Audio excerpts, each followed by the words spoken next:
Hey everyone, welcome back to Nursing Matters. I'm Christina and I'm so glad you're joining me today. You know, I've been reading through messages from nurses in the RN network community and there's a theme that keeps coming up.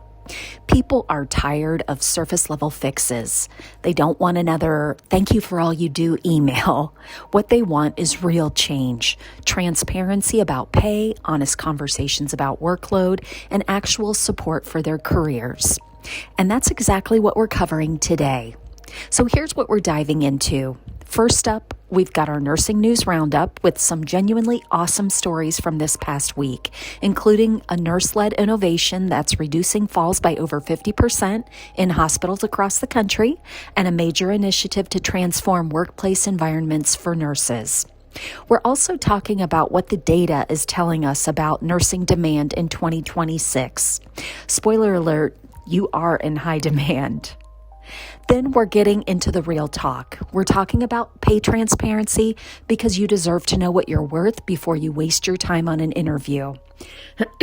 We're talking about schedule and workload truth, what questions you need to ask before you accept that offer. And we're exploring flexible and non-bedside nursing roles because not everyone wants to work 12-hour shifts forever, and that's completely okay. And then in the Recruiter's Truth, I'm going to teach you an interview strategy that will position you as a serious professional. We're talking about how to control your communication, how to buy yourself thinking time without looking unprepared, and how to answer questions using the STAR method without rambling. This is going to be good, so let's jump in. Okay, so this first story is huge, and it's exactly the kind of nurse-led innovation that's changing healthcare. The American Association of Critical Care Nurses just published data on a fall prevention toolkit that's being used in over 100 hospitals across the United States and internationally. And the results? A 53% reduction in falls. And that's not a mistake, it's 53%.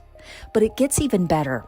They also saw a 51% reduction in injurious falls. We're talking about falls that cause everything from minor swelling to major fractures. That's lives changed. That's hips not broken. That's patients going home instead of being admitted. The toolkit is called Fall Tips, which stands for Fall Tailoring Interventions for Patient Safety. And what makes it so effective is that it's actually designed to work with how nurses work. It integrates directly into electronic health records, so it's not another thing to remember or another form to fill out. It emphasizes patient and family engagement because, let's be honest, preventing falls is a team effort. Here's what I love about this.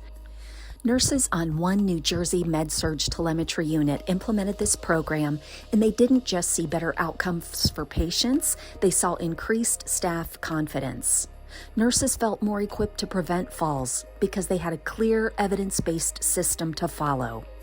This story was published January 29th in AACN's Clinical Voices and is being reported by the Agency for Healthcare Research and Quality. This is nurse-led innovation at its finest, and it's proof that when you give nurses the right tools and the right support, they can change outcomes. So next story, and this one's about taking care of the people who take care of everyone else. The American Association of Critical Care Nurses just launched a national collaborative specifically designed to help healthcare organizations transform their workplaces to benefit both patients and nurses. This was announced January 29th, also in AACN's Clinical Voices. Now you might be thinking, okay, Christina, another initiative. What makes this one different? Here's what makes it different. There's strong evidence, like really strong evidence, that healthy work environments significantly improve patient safety, care quality, survival rates, and patient satisfaction. This isn't feel-good fluff. This is measurable outcomes. The collaborative focuses on AACN's 6 healthy work environment standards: skilled communication, true collaboration, appropriate staffing, effective decision-making, meaningful recognition, and authentic leadership. And here's the really smart part. AACN offers a free assessment tool on their website called the HWEAT Survey. Organizations can use it to actually assess where they are and what needs to improve. Then they get guidance on how to make targeted interventions, whether that's staffing adjustments, recognition programs, or leadership development. This matters because nurse retention isn't just about paying people more, though that helps. It's about creating environments where nurses can actually do their jobs well, where they feel supported, where they're not constantly fighting against broken systems. So if you're in a leadership role, or if you're advocating for changes in your organization, check out AACN's resources on this. And if you're job hunting, ask potential employers about their healthy work environment initiatives. It's a legitimate question, and their answer will tell you a lot. All right, switching gears to talk about where healthcare is heading in 2026. This comes from a Deloitte survey published on nurse.org on January 27th. Here's the headline. 78% of healthcare executives expect AI to drive major operational changes this year, and 48% are saying digital transformation is a top priority. Now, before anyone panics about robots replacing nurses, that's not what's happening.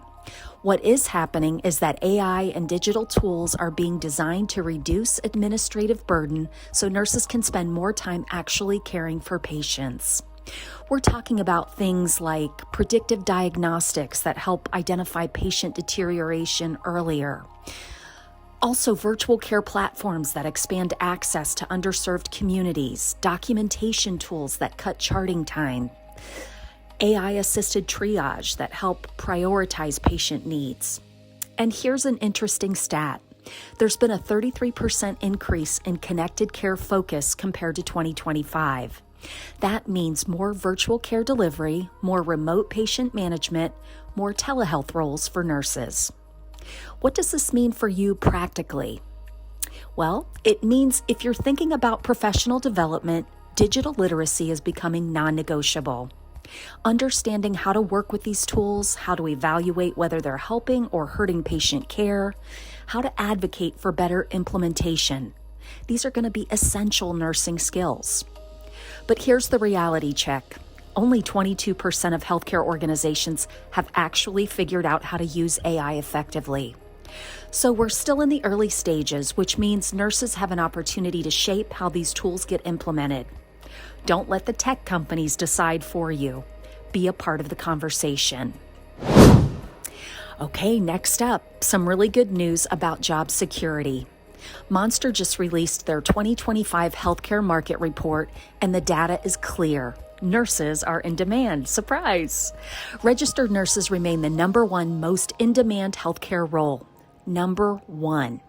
Not just among nursing roles, among all healthcare roles. LVNs and LPNs, #4 overall. CNAs, #8. The report shows that as we move into 2026, the outlook for the nursing workforce is remarkably strong. And this isn't just hospital bedside roles. This is across the board: home health, long-term care, outpatient settings, telehealth, school nursing, all of it. Now, here's what I want you to understand about this data. When you're in high demand, you have leverage. You get to be picky about where you work. You get to ask for what you need. You get to walk away from toxic environments because there are other opportunities waiting. So, if you're currently in a job that's burning you out, or you're being treated poorly, or you are consistently understaffed with no plan to fix it, remember this data. You have options and you deserve better. Okay, last story for our news roundup, and this is about recognition. This past week was National IV Nurse Week, January 26th through January 30th. And this week, starting February 2nd, is Peri-Anesthesia Nurses Awareness Week. Now, I know some people roll their eyes at these designated weeks, but here's why they matter. Specialized nursing roles often fly under the radar. People don't always understand what IV nurses do beyond starting IVs. Even though you're managing complex infusion therapies, troubleshooting central lines, and literally delivering life-saving medications.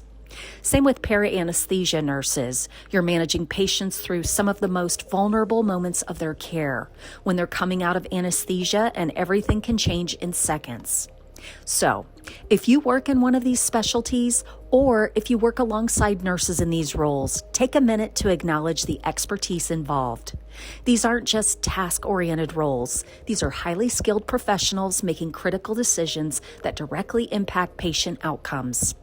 And if you're in leadership or you're part of a professional organization, use these awareness weeks to actually do something meaningful. Not just a social media post, real recognition, real investment in professional development, real conversations about what these teams need to excel. All right, that's your nursing news roundup for this week.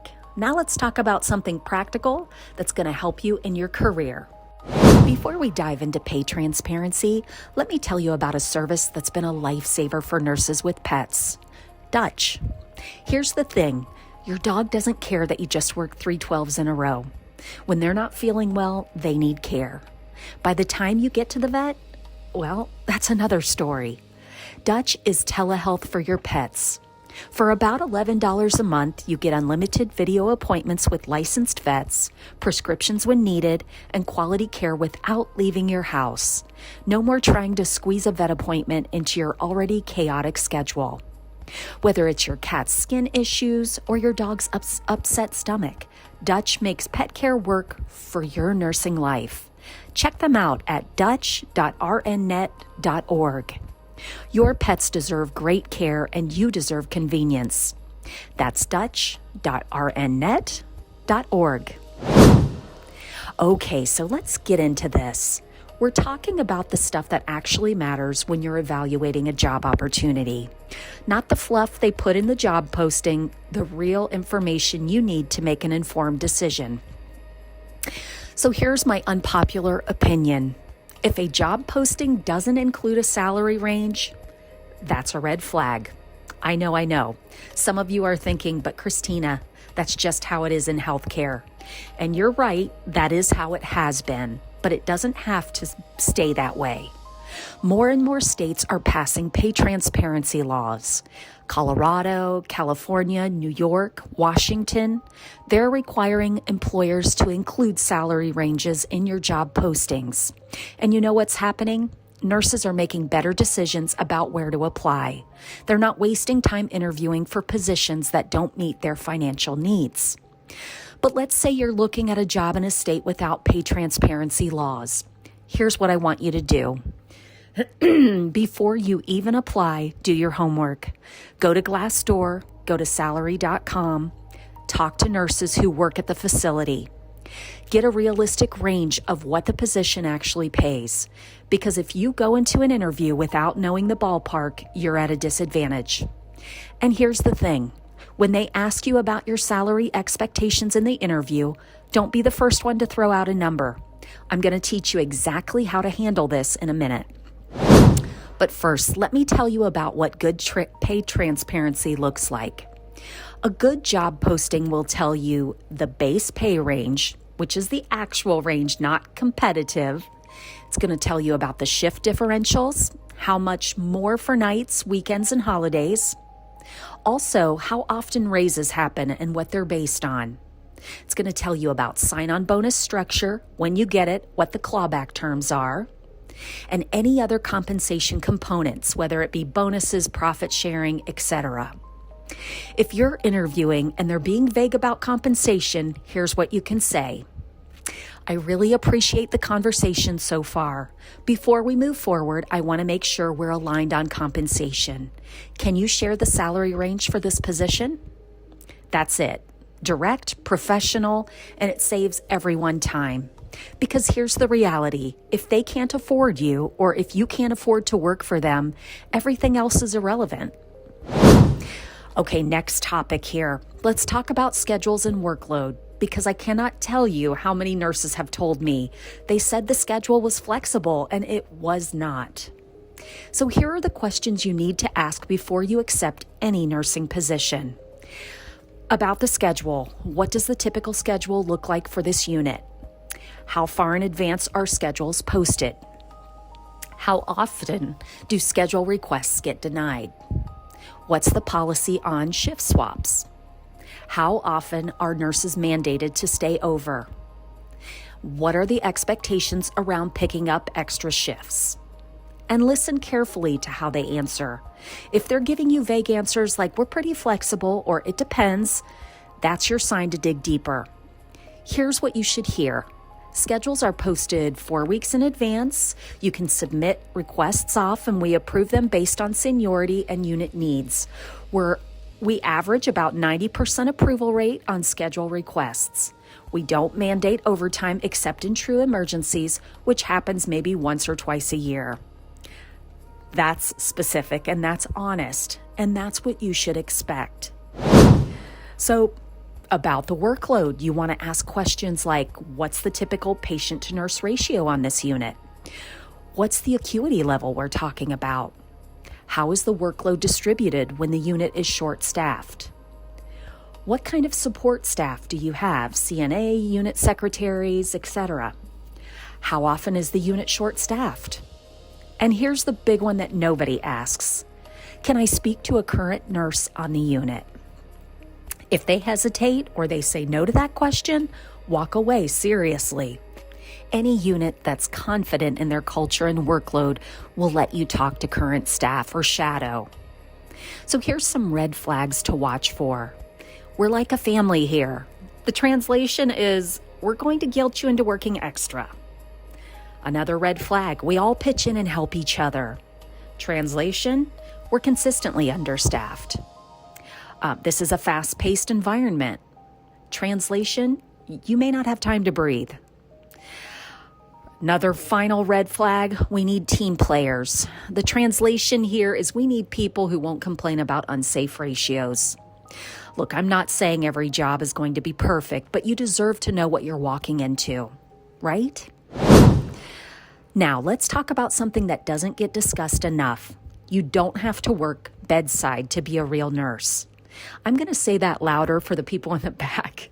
You don't have to work bedside to be a real nurse. If you're burned out on 12-hour shifts, if your body's telling you you can't do this forever, if you want better work-life balance, there are so many options for you. Let me walk you through some roles that might surprise you. Remote telehealth nursing. These are triage nurses who work from home. They do case management, utilization review. They work with insurance companies hiring RNs for prior authorizations and appeals, and also work for telehealth companies needing nurses for virtual visits. Most of these are Monday through Friday, regular business hours. Some are even part-time or contract positions. Also, you could look into corporate or industry roles. You could work with pharmaceutical companies. Medical device companies also need clinical specialists. Healthcare tech companies are looking for nurses who understand workflow. Quality improvement specialists and informatic nurses. And yes, these positions often pay more than bedside nursing, sometimes significantly more. Other opportunities are education and training. You could do corporate training specialist. You could be a simulation lab coordinator, staff development educator, or you could take on an academic position. Also, ACLS or BLS instructors. Then there's also the non-traditional clinical roles such as school nurses, camp nurses, occupational health nurses. There are legal nurse consultants, expert witnesses, and medical writers. Here's what I want you to understand. Your nursing license is valuable in so many contexts beyond the hospital. And if bedside nursing is destroying your mental or physical health, it is okay to explore other options. You're not giving up on nursing. You're not taking the easy way out. You're being smart about your career sustainability. And honestly, healthcare needs nurses in all of these roles. We need nurses who understand patient care making decisions in insurance companies. We need nurses who've worked bedside, designing healthcare technology. We need nurses who know the struggle, training the next generation. So if you're feeling stuck, if you're feeling like bedside nursing is your only option, I'm here to tell you it's not. There's a whole world of nursing opportunities out there, and many of them will give you your life back. All right, let's talk about a tool that's changing the game for nurses in clinical settings, the EchoCore 500 digital stethoscope. Look, I know your trusty Littmann has been good to you, but imagine being able to see what you're hearing. Imagine having AI help you catch something you might have missed. The Core 500 isn't just a stethoscope. It's a 3-lead ECG with AI detection for murmurs and AFib. You get visual waveforms right on the device, up to 40 times amplification for those hard-to-hear sounds, and you can record exams to share with providers or for your own reference. It's got a 60-hour battery life. It's water and shatter resistant because, let's be real, clinical shifts are rough on equipment. And here's the best part. It's HSA and FSA eligible. Some employers will even reimburse you for upgrading your equipment. Your first 14 days of the Echo Plus AI feature are free. Then it's $119.99 a year if you want to keep the advanced detection capabilities. Check it out at stethoscope.rnnet.org. That's stethoscope.rnnet.org. Because better tools mean better assessments, and better assessments mean better patient care. All right, we're in the home stretch. Time for the recruiter's truth. Today, I'm going to teach you an interview strategy that will completely change how you show up in interviews. We're talking about controlling your communication so you position yourself as a thoughtful, serious professional, not someone who rambles or gets flustered under pressure. We call it the power of the pause. First thing, and this is huge, it is completely okay to pause before you answer a question. In fact, taking a moment to think before you speak makes you more professional, not less. Here's what I want you to say when you need a moment. That's a great question. Let me think about that for a moment. Then you pause. You take a breath. You organize your thoughts. Deep breath, and then you answer. Most candidates feel like they have to fill every second of silence with words. They start talking before they know what they're going to say, and they end up rambling. Please don't do that. Interviewers respect candidates who are thoughtful. They want to see that you're actually considering the question, not just spitting out a rehearsed answer. Now let's talk about how you can structure your answers. You've probably heard of the STAR method, but most people use it wrong. STAR stands for situation, so setting up the context; task, explain what needed to be done; action, describe what you did; and the result, you want to share that outcome. Here's the key: be concise. Every part should be 2 to 3 sentences max. Let me show you the difference between a bad answer and a good answer. So here's the bad answer. The interviewer asks, "Tell me about a time you dealt with a difficult patient." The candidate, "Oh man, I have so many stories. Like there was this one time, actually wait, let me tell you about this other patient first because that one was worse. No, wait. Okay, so there was this patient who came into the ED. He was really agitated, and I think he had been waiting a while and the ED was really busy that day. Like we were slammed. Everyone was stressed and blah, blah, blah. You get the picture." So now I want to give you a good answer. And this is using the STAR method. The interviewer says to you, "Tell me a time you dealt with a difficult patient." Same question. You, as the candidate, say, "Let me think about that for a moment." Okay, I have a good example. I had a post-op patient who was extremely agitated and refused to cooperate with his care plan. He was pulling at his IV and refusing medication. I needed to de-escalate the situation, ensure his safety, and get him to comply with his treatment plan. I sat down with him, not standing over him, and asked what was really bothering him. It turned out that he was terrified because no one had clearly explained his surgery results. I took 10 minutes to walk through everything in plain language, showed him his incision site, and explained his recovery timeline.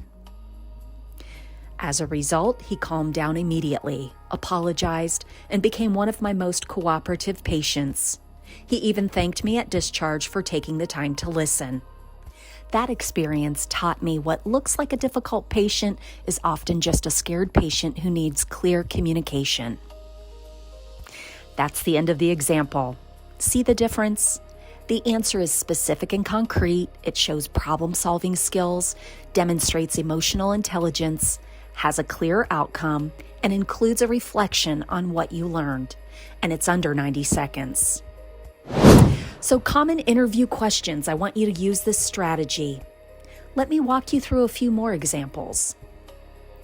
So, the interviewer asks the question, why are you leaving your current position?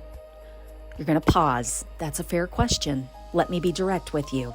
I've grown a lot in my current role. I've developed strong clinical skills and really appreciate the team I work with. However, I'm looking for an opportunity with specific thing that you're looking for. From what I understand about this position, it offers what you're looking for and what you've just explained, which aligns perfectly with where I want to take my career. Now, I want to pause. Notice what I didn't do here. I didn't bash my current employer. I didn't complain about staffing or management. I stayed positive and focused on what I'm moving toward, not what I'm running from. Next question in the interview. Tell me about a time you made a mistake. Take a pause. Breathe in, breathe out. Let me think about a good example. Early in my career, I was administering medications and nearly gave a patient the wrong dose due to a transcription error I didn't catch. I needed to catch my error before it reached the patient. Thankfully, I did my final check at the bedside and noticed the discrepancy. I held the medication, contacted the provider, and got the correct order. The patient received the correct dose as a result, but more importantly, I learned to never skip my final bedside check, no matter how busy I am. I also became an advocate on my unit for better transcription protocols. That experience made me a safer nurse. See how that works? You're honest about the mistake, but you focus on what you learned and how you made it better. Now, the power of concise communication cannot be understated. In interviews, less is more. Answer the question that was asked. Don't volunteer extra information. Don't over-explain. If they want more details, they will ask that follow-up question. The candidates who get job offers are the ones who can communicate clearly and concisely. They don't ramble, they don't get defensive, and they don't overshare. They answer the question, they give a concrete example, and they stop talking. Sometimes the hardest part is the silence, but remember, that's part of your process. So now, a few quick tips on delivery. You must maintain eye contact, even in video interviews. Look at the camera, not at your own image. Sit up straight. Your posture affects your voice and your confidence.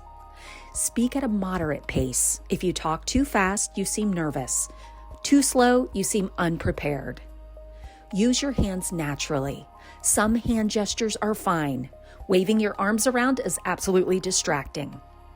Smile when appropriate, especially when talking about things you're passionate about. Now, last thing, practice these techniques before you interview, but don't memorize answers word for word.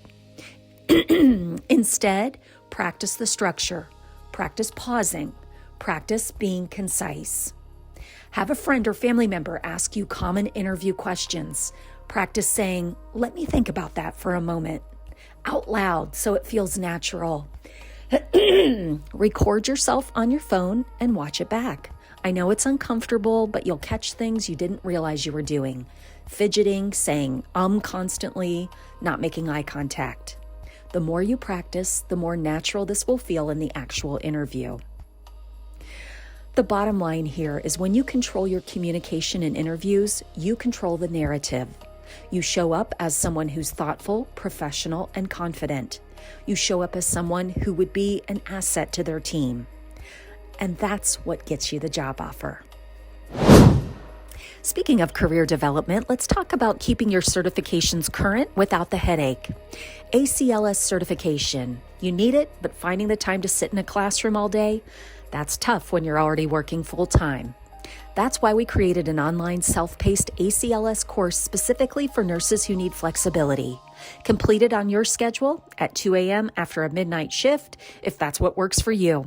You get comprehensive training on advanced cardiac life support algorithms, real-world case scenarios, and everything you need to pass your certification. When you finish, your digital certificate is all available immediately. No waiting, no mailing, just instant access. Visit acls.rnnet.org to get started. That's acls.rnnet.org. Because your certification matters, but it shouldn't be another source of stress in your already busy life. All right, that's what I've got for you this week on Nursing Matters. Let's recap what we covered. We celebrated some incredible nurse-led innovations, including a fall prevention toolkit that's literally saving lives and reducing injuries by over 50%. We talked about the national initiative to create healthier work environments and the strong demand data showing nurses are more valuable than ever. Then we got real about pay transparency, schedule and workload truth, and all the flexible nursing roles that exist beyond bedside care. And I gave you a communication strategy that will make you stand out in every interview you do from now on. Here's my challenge for you this week. If you're job searching, use these strategies. Ask the tough questions about pay and schedules. Consider non-bedside roles if that's what you need. And practice that pause before you answer questions. It's a game changer. And if you're not searching right now, share this episode with a nurse friend who is, because we need to help each other navigate these career decisions with better information. If you're not already a member of the RN Network, head on over to rnnet.org. We've got over 200,000 healthcare professionals in this community, and we're here to support each other's career growth. Access our facility directory, connect with recruiters directly, and join a community that actually gets what you're going through. Before I go, I just want to say thank you. Thank you for investing in yourself by listening to this podcast. Thank you for taking your career seriously.